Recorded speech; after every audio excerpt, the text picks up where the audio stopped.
This is the veteran Jack Vaughn, the last real professional wrestler, and you are listening to Wrestling Nostalgia with Dave Dynasty.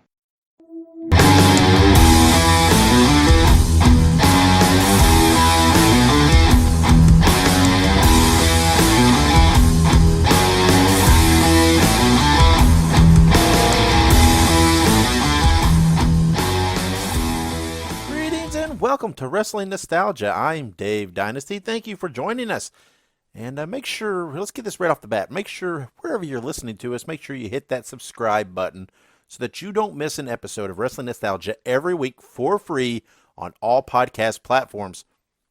We do appreciate your support. So if you would, leave us a rating, a review, share the episodes, that helps us with our networking and helps us to grow. We've got some great stuff. Got a great episode today. We have an interview with the veteran Jack Vaughn. You're going to like this guy. He's just a great wrestler, great character, great concept, great interview. You're going to enjoy that. We have another installment of our best, worst promos of all time. And this is the infamous Don Morocco Donuts promo. Yeah, that's right. Don Morocco, a hidden gem in the professional wrestling world, doesn't get enough credit in my book.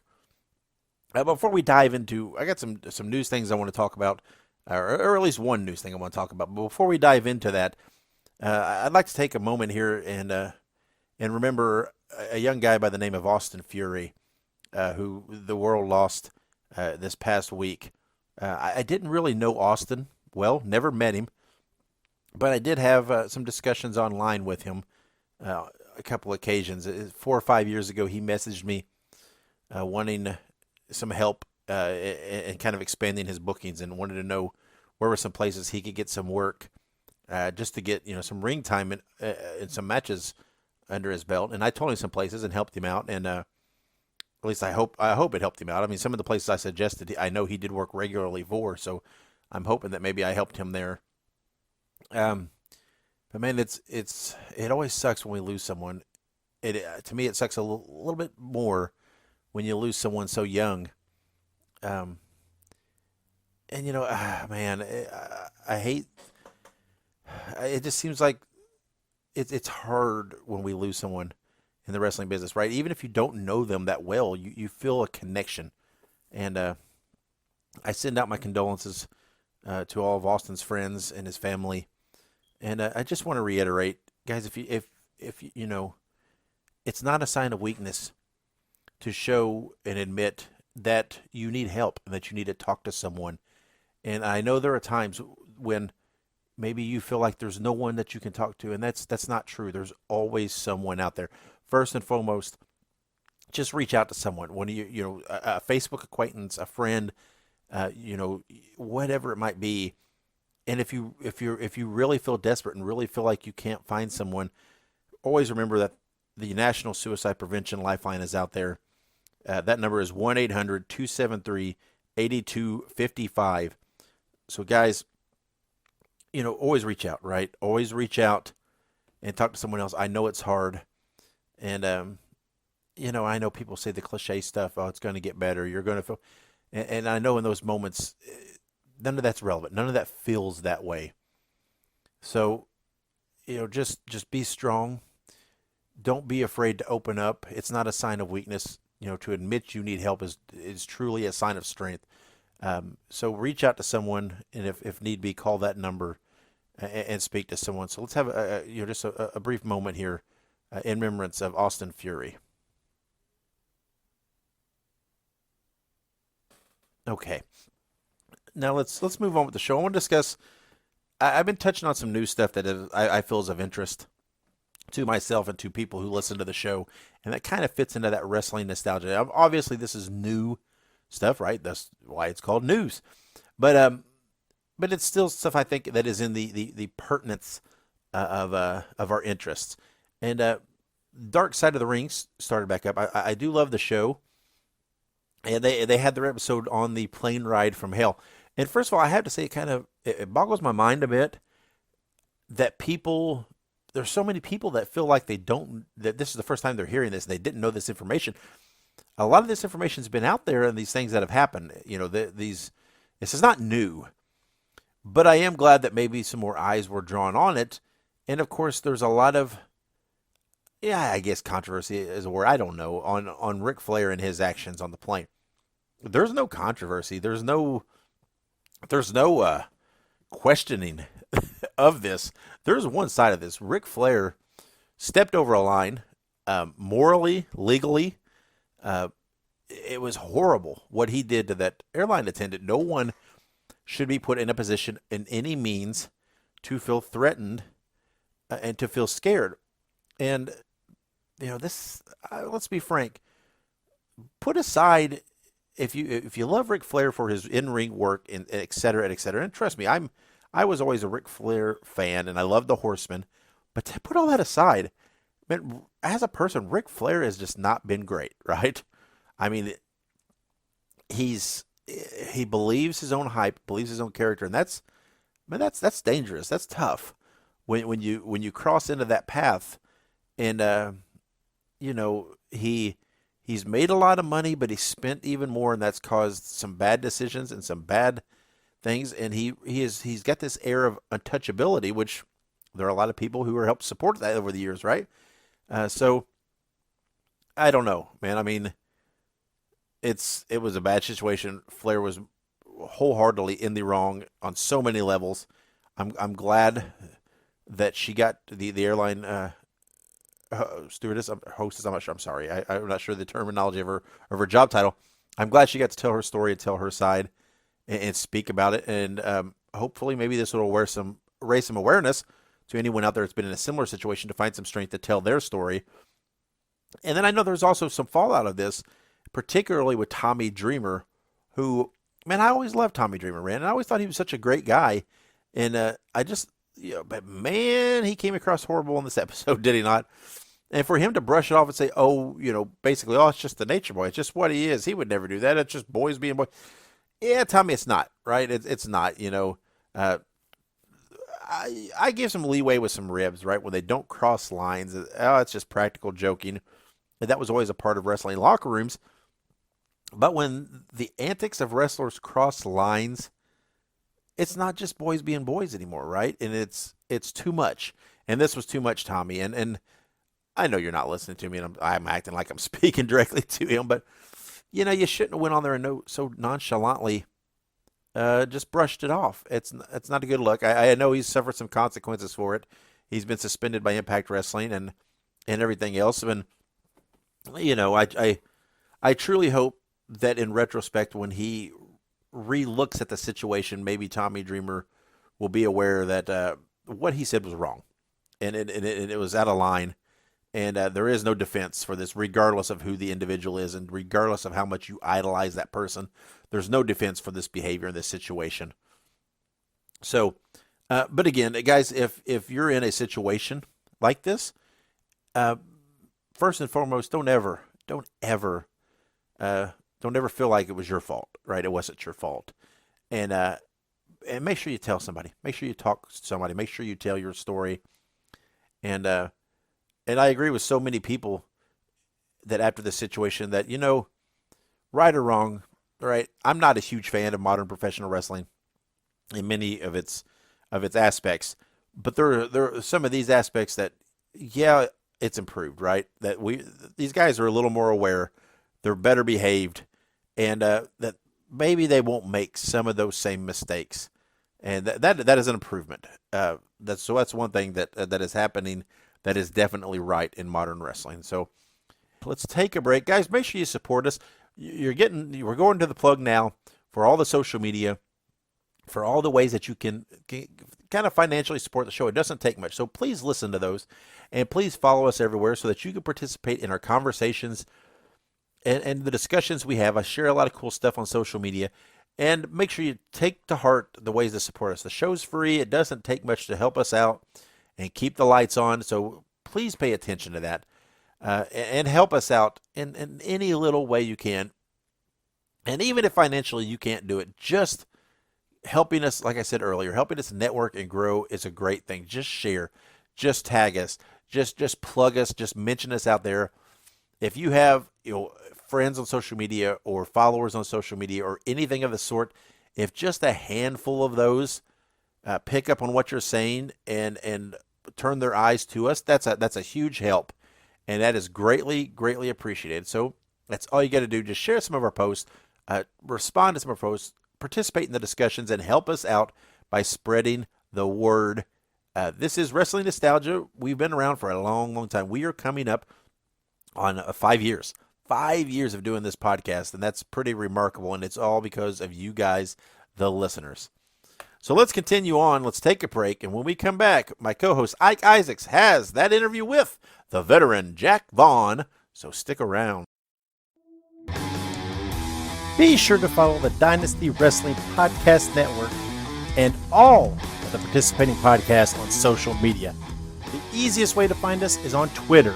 You can follow the network at WrestlePods, and you can find all the individual shows at their Twitter accounts. You can find the Wrestling Nostalgia Show at Wrestle Nostalgia, the Ring-a-Ding-Dong Dandy Podcast at Stampede Pod, and the Wild Men Podcast at Wild Men Podcast.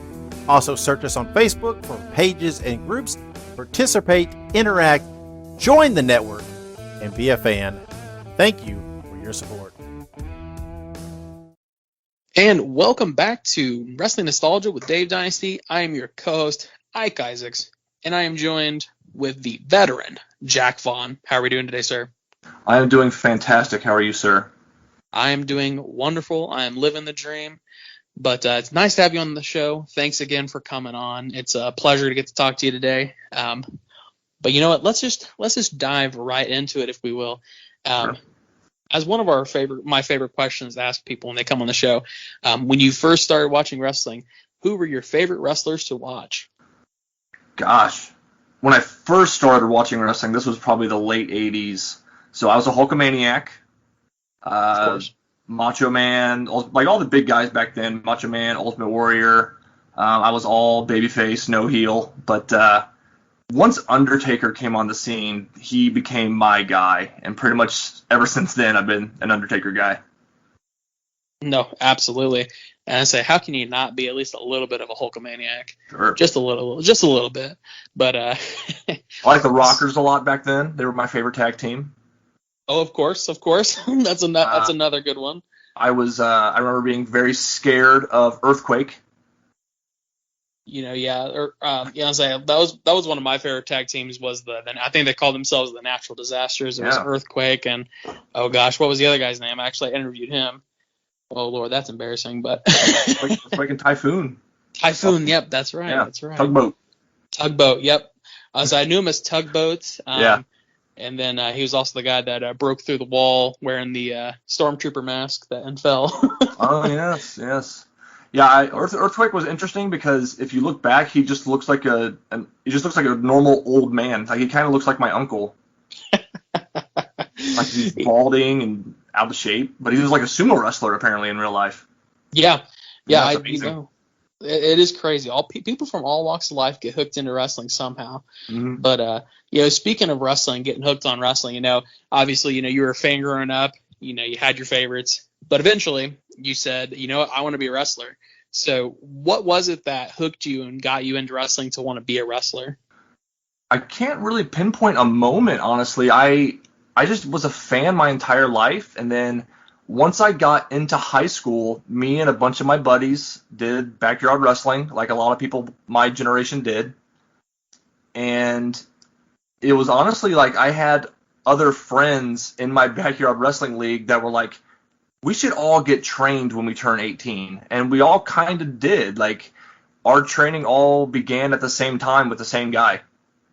So I can't really pinpoint an exact moment, but it was just what I loved about wrestling growing up was just the incredible, I grew up mostly watching in the 90s, so I saw these over-the-top characters, and then on top of, like, the over-the-top characters, you had guys that were just incredible workers, like Shawn and Brett, and then later in the 90s, like Austin and Triple H and stuff, so it was just kind of a mixture of just, like, the athleticism and the spectacle.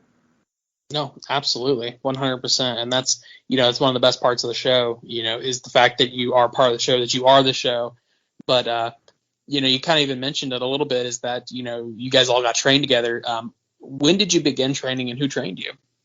I began training in March of 2004. So there was a guy at my gym who knew that I wanted to get into wrestling, and he saw an ad in the paper back when newspapers were still a thing, for a pro wrestling school being run by Shark Boy, who I grew up in Southwest Ohio.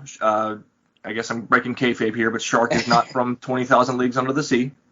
He is actually from Southwest Ohio. So it was for the first Shark Tank pro wrestling camp.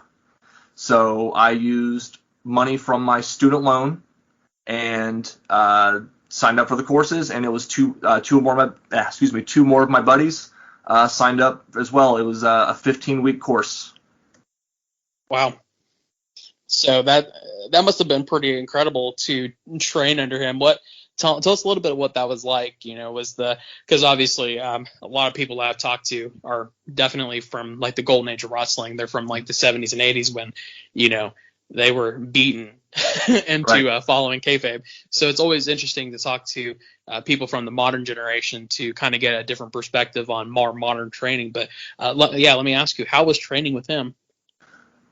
So as you mentioned, the previous generations, you hear like horror stories. Right. I remember reading Mick Foley's first book, and he's talking about going to like hearing stories of trainers that are gouging guys' eyes out and stuff like that. And I'm like, well, that doesn't sound pleasant. But so I was expecting to go into training, expecting to get beat up, just because it's wrestling and it's something your body's not used to, and they kind of want to, weed out the weak, so to speak. But honestly, like, Shark is one of the chillest dudes ever. And, it was a small class. There was only 10 of us. So it really did give us a chance to really get, like, sort of individual training instead of, like, being at a huge training class with 30 students and you can't really get that time in. Shark is just a really chill guy. It was definitely hard as far as, like, the punishment on the bodies, but he wasn't, like, a really hard-nosed trainer. He was more interested in helping rather than like disciplining, if that makes sense. Like if we weren't getting something, he just wanted us to keep trying rather than like beating it into us. No, absolutely. And that's obviously, some people might disagree with it, but I guess that, in my opinion, I feel like that's probably a better way to get that training across. But yeah, no, I've heard a lot of horror stories, man, a lot of horror stories from some of these old guys who you're talking about. Yeah, I got in that ring and they just beat the ever living shit out of me, and I'm just like, that doesn't sound much fun.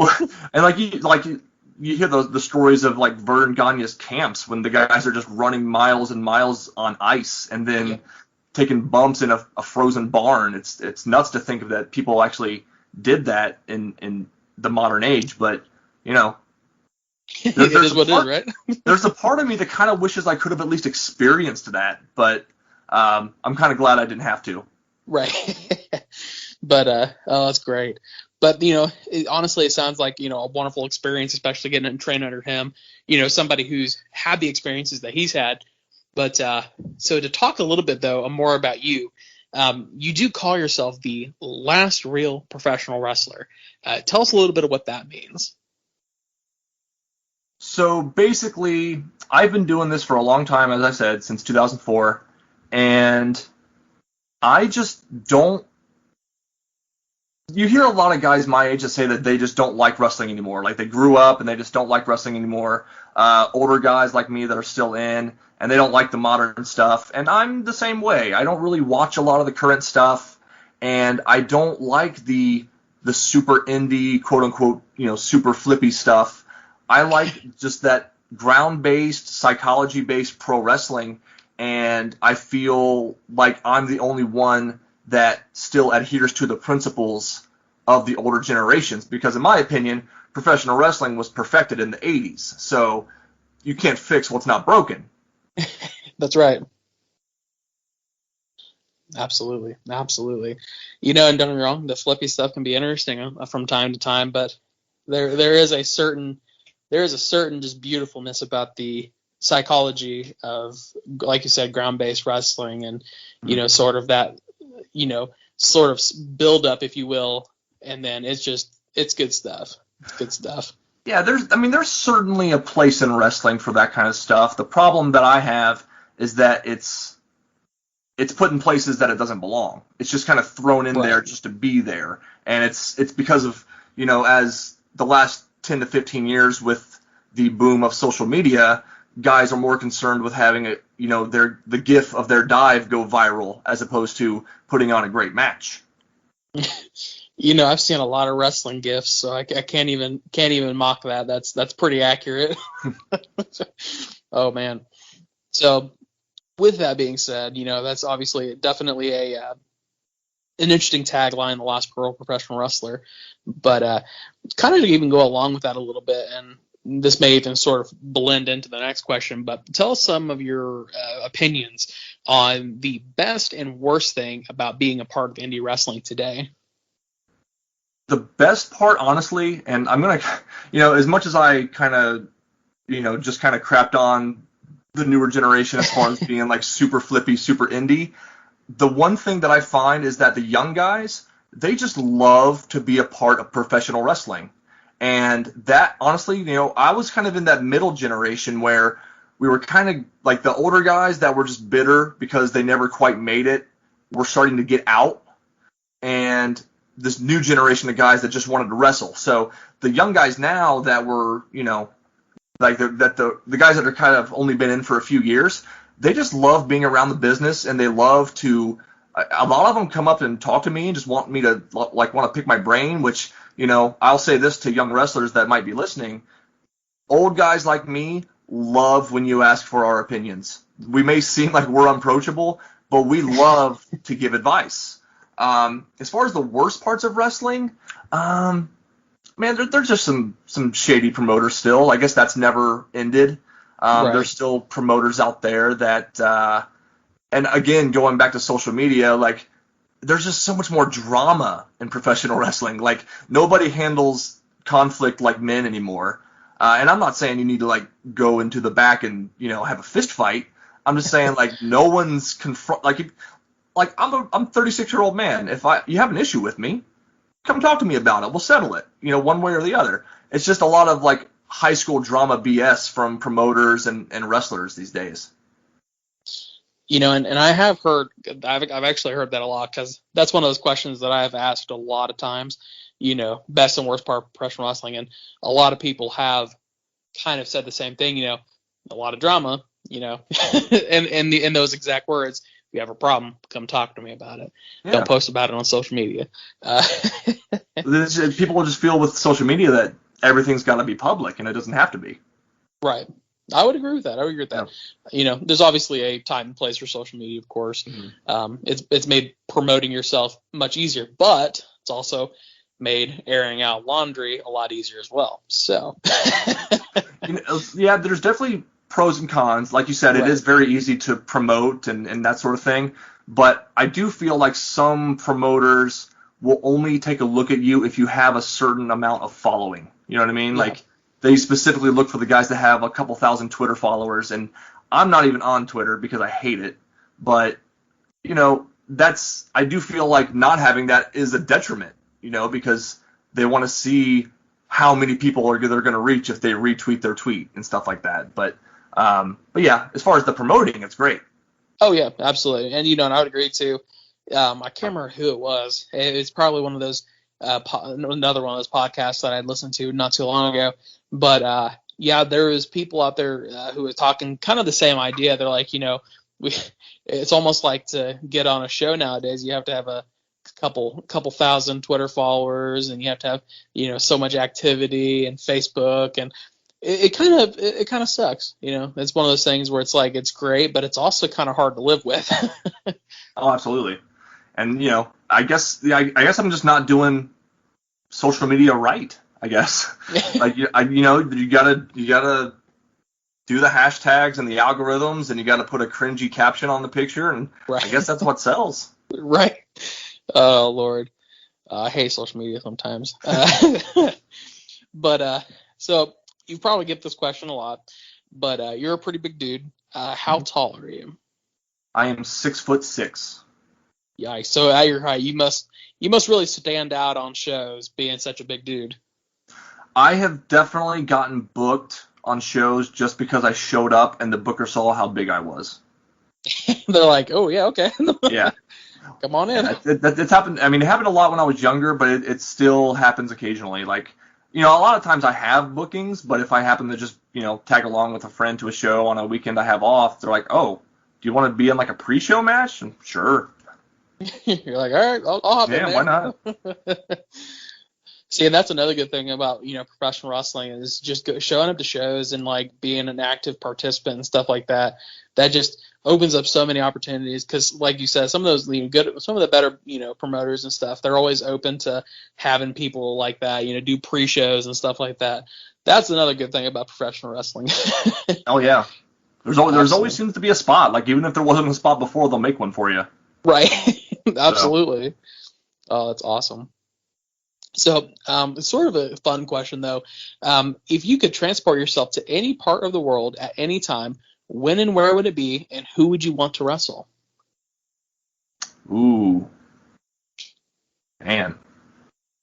So that's a hard one. That's tough. So, like, would I be inhabiting the body of another wrestler? No, so you would be yourself.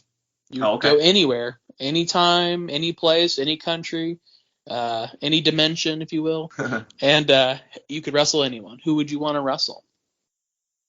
I feel like I'd have to go to 80s Japan to wrestle Bruiser Brody, just because I love Brody, and just like the spectacle of him running through the crowd, swinging that chain, and all the rest of the fans just running away from him. I feel like I just want to be a part of that. No, absolutely. That's a good choice. And, oh, man, Bruiser Brody is one of those characters. It was just like you look at him and you're just like, man, there's nothing like him. I've never seen anything like Bruiser Brody. Obviously, unfortunately, I wasn't alive back then. I was about a decade too late on that one. But some of the stuff I've seen from him, man, it's just quite the spectacle. Quite the spectacle. Yeah, I was a little too young. I mean, I think he was killed when like late 80s, 88, 89, something like that. Yeah. So I was still very little. I was only accustomed to WWF at the time, so I had no idea about Bruiser Brody back then.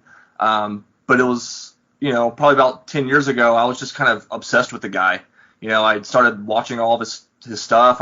He has a biography, autobiography. Actually, I don't think it's an autobiography if you didn't write it yourself, right? Right. It's a biography of Bruiser Brody. And they just don't – there's no one like him anymore, and there hasn't been since then. Absolutely. It is – and, like, I'm not sure if you've ever seen the, what's it they call, like, Beyond the Mat or Behind the – whatever, the Vice TV show that, like, talked about, his death. And, man, it's just – super sketchy. Super sketchy. Absolutely. Which, for anybody who's not watched that, I cannot remember the show's name now, but it's basically Dark Side Ring. Good Lord. I am having a hard time remembering stuff today. But yeah, Dark Side Ring. Yeah, if anybody's out there never seen that, check that out. But the Bruiser Brody one in particular is very, very interesting. 100%. That's probably one of my favorite ones if I'm being honest. Well, A, because I like, Bruiser Brody, but also because they did a lot of work on that one. They brought in a lot of people from everywhere just to talk about that guy. So this one, I have no idea what this is. And this is the question that I've been super curious about this entire time. So I'm very interested to hear your response to this. So tell us about Ban the Superkick. So I'll let everybody in on a little secret. The veteran character has only been an active wrestler for a couple years. I was doing other gimmicks for a long time. And I actually quit wrestling for a few years. And when I came back and I came up with this veteran, I was Jack Vaughn for a little while, and then I came up with the veteran idea. And I just became so angry watching, I can tell you exactly when it was. It was watching Gargano versus Adam Cole at one of their NXT TakeOver matches, and I was getting back into watching the product, particularly because I had friends that were telling me that NXT was great, so I was watching NXT, and I swear he had to have done 30 super kicks in that match. And I was just like, this is, like, it kind of became obvious that the super kick is just a nothing move now. I grew up watching it, with Shawn Michaels ending matches with it. And suddenly it's like a move that guys do when they don't know what to do, it seems. So it's just so oversaturated in wrestling now that it's basically lost all meaning. So I came up with a petition that you can find on change.org, and I have a hashtag, ban the Superkick, because I want the Superkick out of professional wrestling. I was a little worried going into that one, but I'm glad I saw that one through. I would honestly have to agree with that because, as much as I like them, the Young Bucks, they ruined super kicks for me. I mean, I can't even tell you how many, Ring of Honor shows I saw them on, or even AEW shows I've seen them on, where basically they just, the super kick is like walking. I mean, it's yikes. I'm going to have to go sign that petition now. Well, you think these days, like, how many times do you see a guy go for a super kick and they hit it and then they go for a pin and it's not the end of the match? Right. And that's not the finish because no one wins with a super kick anymore. It's just a move. I was like, homeboy's going to have to climb up there and do like a 550 splash to top that one off real quick. Yeah. Oh, Lord. It's not the only move that's ruining wrestling, though. There's like a handful that I would, the super kick is just the first one I want to get rid of. Right. Tip of the iceberg, folks. There's more. Don't worry. Oh, Lord. But I'll have to go check that out. That's actually pretty great. And I might legitimately sign that. But so on a slightly more personal note, obviously we know a lot about you in the ring. We know a lot about your upbringing, if you will, within the world of professional wrestling. But what's one thing most fans don't know about Jack Vaughn? I'm trying to think of something that would just kind of be completely out of left field because, like, I guess I could say, like, yeah, I'm into heavy metal. Like, I've always been a heavy metal kid. But I feel like, if you follow me on any sort of social media, you probably already know that. One thing I will say is that I am a die-hard fan of The Simpsons. Okay. Not so. When I say that, I haven't watched the show in 20 years. But anything from like seasons 1 through 10, oh my gosh, it's like I spent like all my 20s just watching those DVDs on repeat. And I grew up watching the show, and I was obsessed with it. And it's like one of those shows that my friends and I have a group text where it's just nothing but Simpsons quotes all day long. I can't even say anything about that. I love The Simpsons. I haven't watched in a while, but I respect that. I respect the fandom for sure. Oh Lord, I can't even remember last time I watched Simpsons. But I will say one of my favorite episodes of The Simpsons was the Hank Scorpio episode. That's probably in my top 5 like favorite TV show episodes of all time. I don't know why. I just love that character. Listen, you're not alone there. The Hank Scorpio episode is my number 1 episode of The Simpsons. That is awesome. Oh my God. Oh, you know what? Tell you what. I got a bonus one for you. And this isn't so much. This is just a fact about me, and it's the one that like really shocks people, just because I'm an American. I have never eaten a hamburger in my entire life. What? Okay, hold up. Like, You've never ever eaten a hamburger ever? Like, you've never gone to McDonald's and eaten a hamburger? No. What? So here, I'll explain. So, and it's strange because like I love beef. Like I eat steak all the time. I love like sausage. But when I was a kid, I was a super picky eater. And I don't know if it's just like a texture thing or if it was like the smell and it just got to me. But I decided when I was a kid, I was like, I don't like this. And I remember one time in particular, my mom made like homemade pizza. And I loved sausage on pizza, so she tried to trick me and put hamburger meat in the pizza. And I took a bite and spit it out and got mad at her because I knew it was hamburger meat.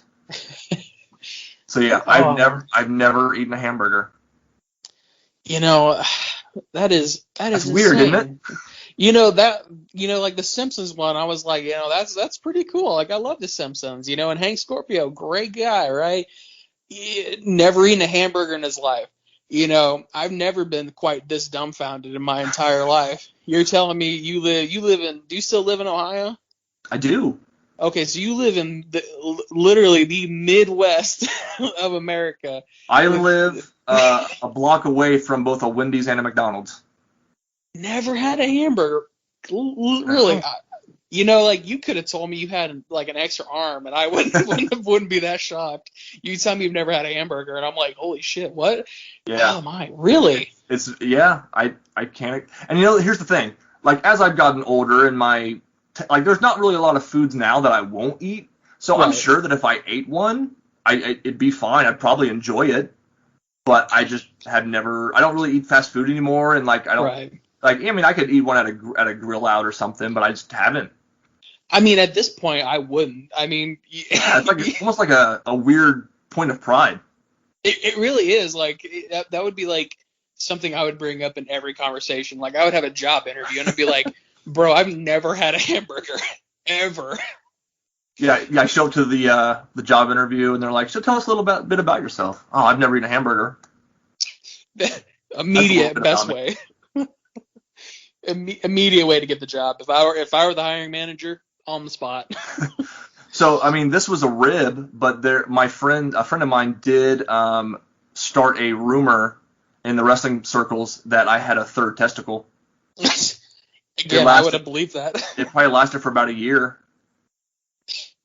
Honestly, if somebody had told me that, like, honestly, I'd have been like, okay, you know what, shit like that happens. Maybe he grew up next to like a nuclear power plant or something. I don't know, but like, never eaten a hamburger again. I'm still really shook about that, like, more than I should be. I just broke the podcast. You really did. You broke me. Honestly, I'm broke. Like, my brain will not function anymore.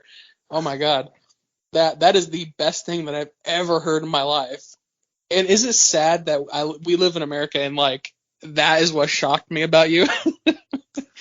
Well, I mean, I think it's because we're Americans and that's why it shocked you. Because like, right. What American hasn't eaten a hamburger before? Right, literally, like, if I were to walk outside my apartment, I literally have McDonald's and a Burger King like less than a mile away. Yeah. Like, I could walk over there and get a hamburger. See, now people are gonna see me at shows and they're gonna like try to get me to eat a hamburger. Really though, people are gonna start throwing hamburgers in the ring. Like at Ring of Honor shows, how they throw the streamers. They're just gonna throw hamburgers at you now. I can't support that because that is a major waste of food.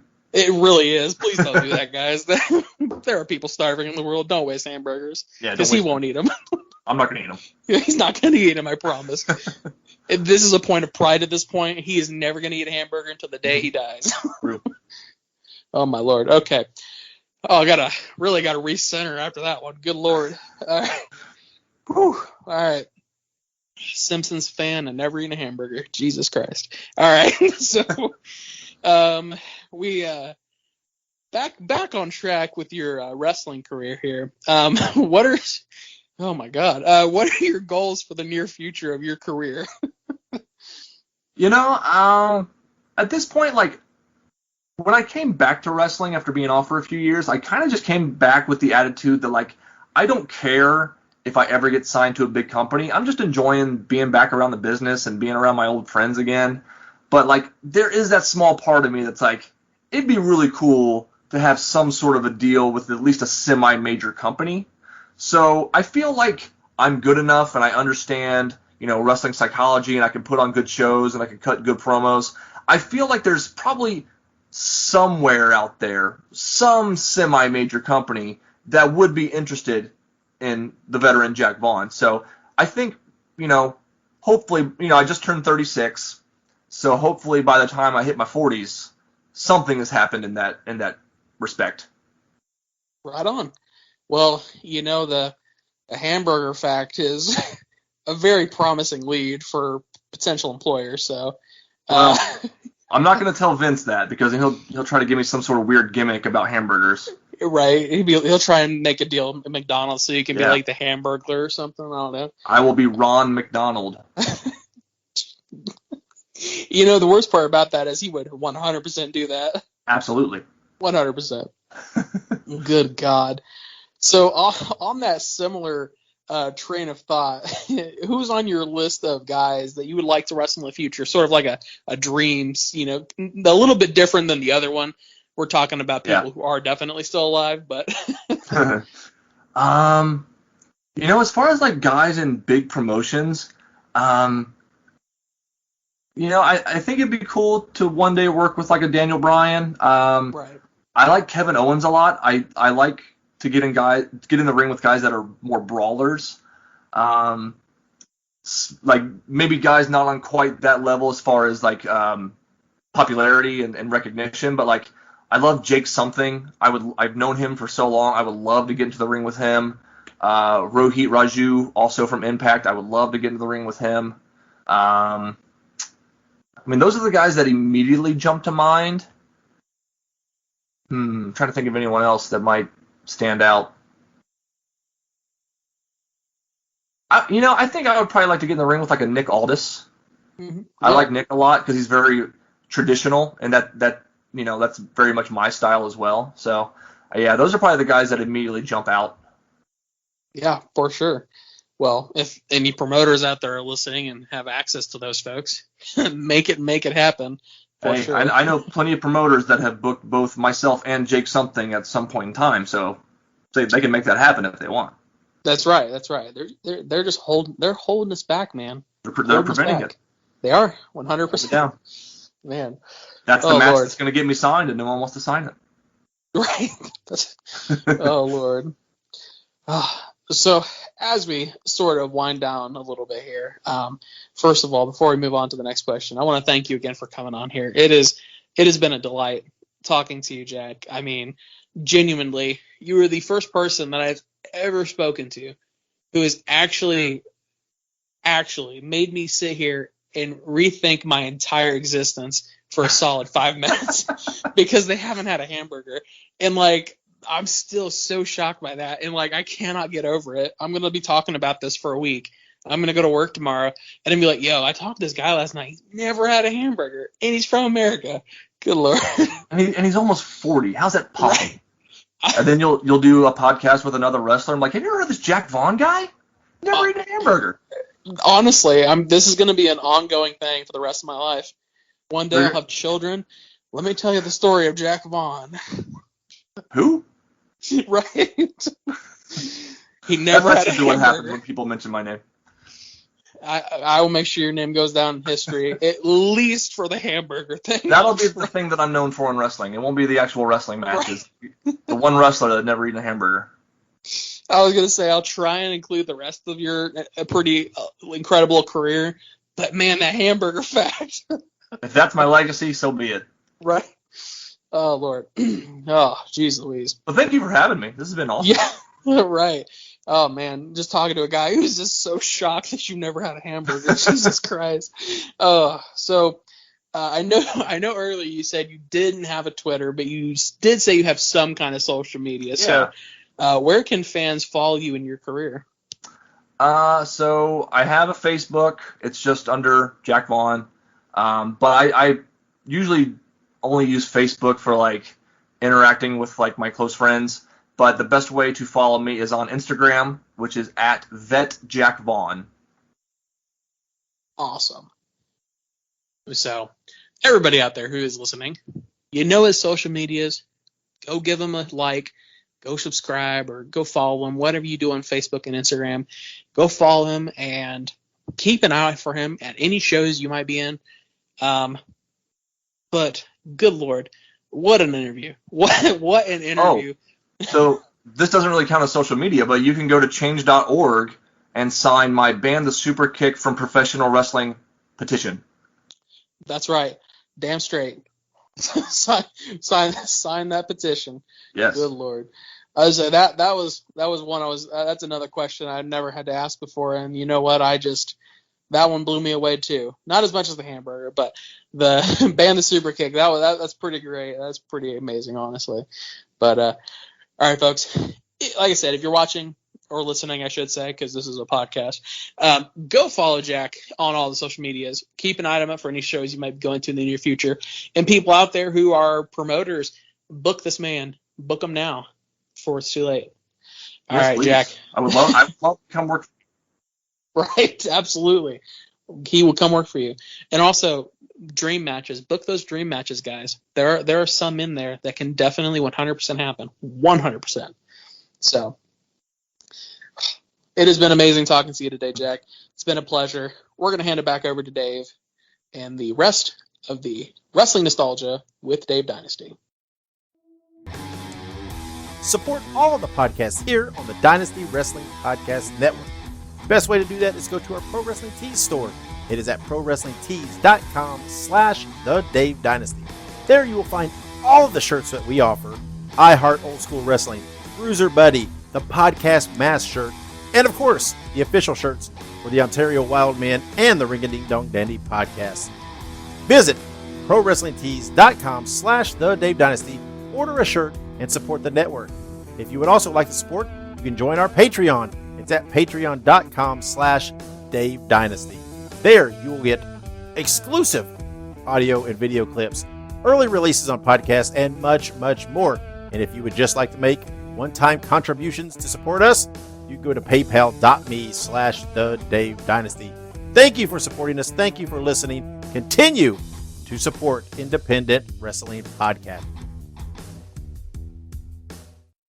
All right, welcome back to Wrestling Nostalgia. I am Dave Dynasty. Thank you to Ike Isaacs for conducting that interview, and special thanks to the veteran Jack Vaughn for coming on the show, telling us a bit about him and his career. And as always, remember what Jack says, ban the Superkick. Okay, now let's go to our best worst promo of the week. And this one is a classic. You've probably seen this one if you ever go down rabbit holes like I do and watch wrestling promos on YouTube. It is the Don Morocco donut promo.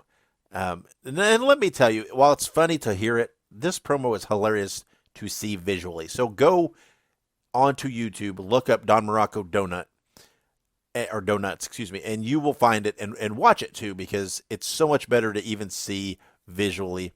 Don Morocco is so great. I've always been a huge Morocco fan. Absolutely loved him. And it's just great. It's just great. This is a great promo. So let's go to that now. Here's Don Morocco telling about his workout regime. Regiment, not regime. What the hell? And it includes donuts. So take it away, Mean Gene. The magnificent Morocco from Sunset. Oh, Don Morocco. Don, come on in here. I saw you surfing over there in those huge breakers in Hawaii. Some of the greatest surfing, I guess, in the entire world. That was fantastic, wasn't it? It was. It's so nice to get a chance to chit-chat with you a little bit. What would you like to know about the magnificent one? I'd like to know, is this a regular part of your training? What kind of a training schedule do you go through? Well, first of all, above all, you have hard, vigorous workouts, you know, in the water, on the sand, up and down the mountains, running and training. But then you got to watch your diet. At a certain time, every day, every 3-4 hours, you got to eat. As a matter of fact, it's time right now. Would you like a donut? A donut? A donut. This is what happens. This is how you maintain championship balance. Have a donut. Have a donut. No. Donnie, please. I got donuts all the time. I see that. I have the right donut. You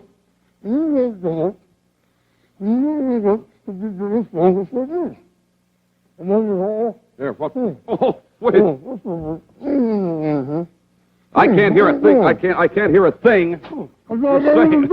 I can't hear a thing you're saying. Box of donuts in the house. Box of donuts. Have a donut.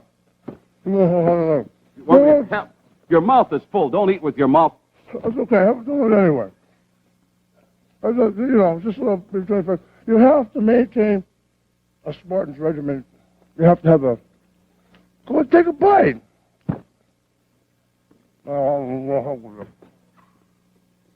Thank you, magnificent Morocco. God, I'm glad I asked that question. All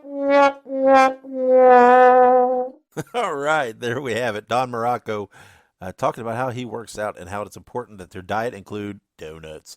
And look, I don't know if you guys enjoy these or not. These the best, worst promos, but they're going to continue to be on here because, man, they're humoring me a lot, and I love getting them. Like I said, I go down rabbit holes on YouTube and watching these promos, and it's great stuff. I love it. And like I said, go to YouTube, look up Don Morocco Donuts, and you got to see it. Not only hear it, but see it. So go look it up as soon as we close out here, and you can thank me later. And thank you for listening this week and every week, as you always do. We appreciate your support. We appreciate your fandom, and we, as we've transitioned over the years in our content, and we've pinpointed in what we do, and we transitioned from the Dave Dynasty Show to Wrestling Nostalgia in order to better serve what we do and to better better present a better presentation and a better package. And when people are browsing, Wrestling Nostalgia just pops a little more and gives a better picture. People can look and see the Dave Dynasty Show and thought, what the fuck's that? What the hell is that? Who's Dave Dynasty? Why does he have a show? Who cares? And they might be right, but when they see Wrestling Nostalgia, they at least get a grasp of what the podcast might be about. And like I said, we're coming up on 5 years doing this. We have this is 180 episodes. We've been doing it for a while. We're going to continue to do it for a while. And we appreciate all the support you've given. Like I said earlier, please follow us on all social medias. And make sure you participate in the conversations and share our posts, share the episodes, etc., etc. And make sure you help out the show, right? Keep it free. Help us pay for our hosting, equipment replacement, etc. I don't know why I keep saying etc. But anyway, like I said earlier, you can do that on Patreon. Join us on Patreon, patreon.com/Dave Dynasty. Once that really gets rolling, we've not really pushed it, really got it out there much, but once that gets rolling, you will get the episodes for free, as well as other perks. I'm sorry, you will get the episodes early. You get them for free anyway. You will get episodes. Man, I'm just losing it right now. I'm still thinking about the donuts, I believe. Patreon.com/Dave Dynasty. You will get episodes of the shows early, as well as other perks. So go join there. Doesn't take much monthly contributions. If you'd like to just give a one-time contribution, go to paypal.me/TheDaveDynasty, and you can throw us anything there. Everything helps. Just a few bucks is great. Everything goes right back into the show. And if you'd like to buy a shirt, go to PROWRESTLINGTEES.com/TheDaveDynasty.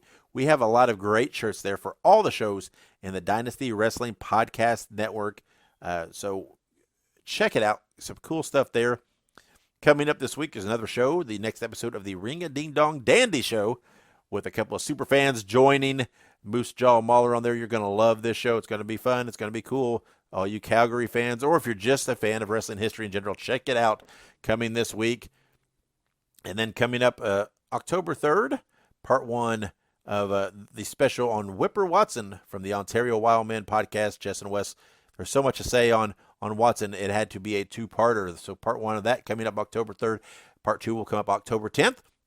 And next week, here on the Wrestling Nostalgia podcast, we have 2 guests at the same time. They're brothers. They're a tag team. They're fucking awesome. I love these guys. Zane and Dave Dawson are going to be on the show next week. You're going to love this interview. I'm telling you, this one. I say that all the time, right? And it's true, but this is great. You guys might remember the Dawsons from their appearances on NWA. When they came back. But you're going to love these guys. They're on next week here on Wrestling Nostalgia. So, let's get out of here. And until then, wherever you go, whatever you do, grab some donuts, right? According to Don Morocco. But whatever you do, be good, be safe, and keep on growing.